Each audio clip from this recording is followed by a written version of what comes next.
Nakabili ako ng angol. Ito. Ito yung isda sa amin na pwede yung may sakit, pwede kumain. Kasi hindi siya, yan, ito. Yan, tawag dito sa amin angol. Masarap to. Yung hugasan muna natin. Pag-hugas nito, pinipisi lang to pinipisi lang tong tiyan.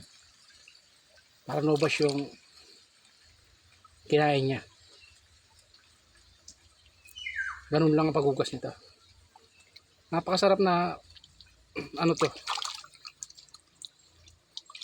angol. Sa ilang taon, mga 3 taon ngayon lang ako makakakain ito.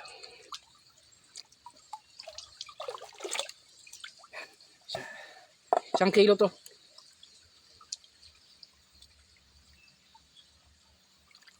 Ang laki niya.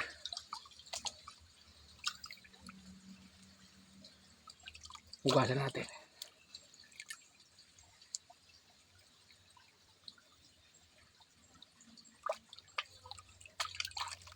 Sa inyo, anong tawag nito? Ito sa amin, angol.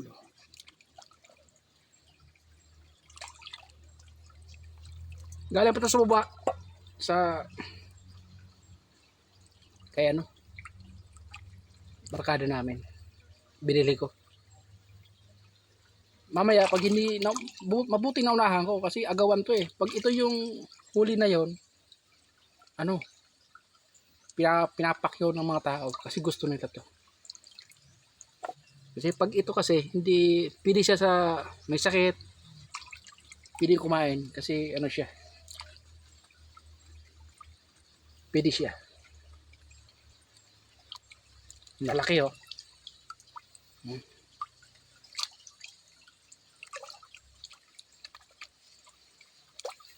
Kabataan ko nung umuhuli ako nito, pinapana namin. Ito nahuli to sa ano, tawag sa aming pangke, lambat. Ito paraho. Wala siyang sugat. Nilambat lang to. Halimbawa, yung lambat, ilalagay ngayon. Bukas ng umaga yung kunin. Ganun.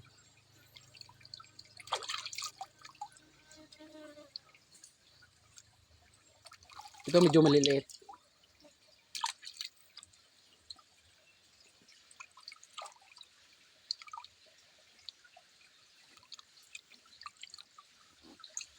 Gagataan ko. Ang luto nito, prito, paksiw, pagkatapos ng paksiw, gagataan mo na. Yung das yung gata. Ibubuhos mo na yung kakang gata. Yun na. Pag ano na, pwede na. Mabuting natsimpuan ko. Kasi maya maya lang, ubos na to. Kasi itong gusto ng mga tao.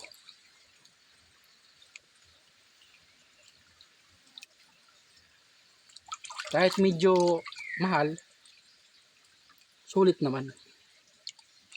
Pero hindi naman mahal.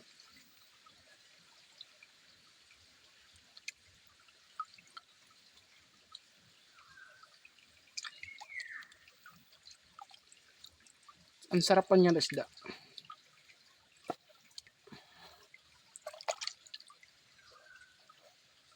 Angol. Maraming klase ang angol o marami. Ang alam ko lang ha, yung angol, may angol na bungol. Ito yung tunay daw na angol. May tinatawag silang abid. Hindi ko na alam bakit tinawag yun ganun. Siguro sa kulay kasi ano yun eh. Parang green na green. Parang green. Ito, mas green pa dito. Kaya tawag nilang abid. Mga panahon ng ano yun, December. Nakukuha. Marami din yun. Pag yung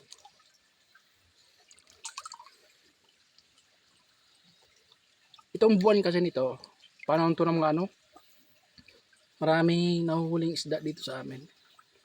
Tawag ng turos. Sa Maynila tawag danggit.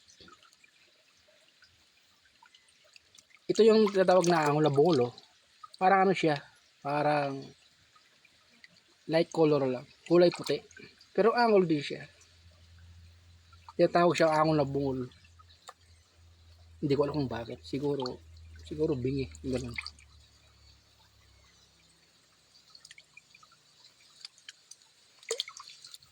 Na malapit na natin mahugasan yung angol.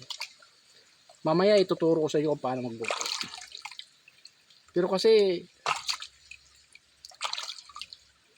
pag uwi ko kasi wala akong kasama dito, kaya ang gagawin ko, lulutuin ko siya sa rice cooker lang. Pwede ba yan? Pwede yan. Paksiwin ko muna to, tapos gata. Mahuli yung gata. Kakang gata. Tapos na tayo. Dito muna yan.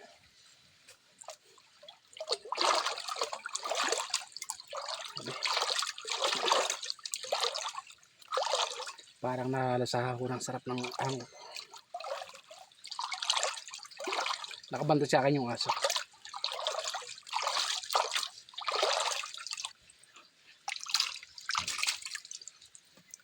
Ha? Bahay na tayo. Sa bahay natin tuloy.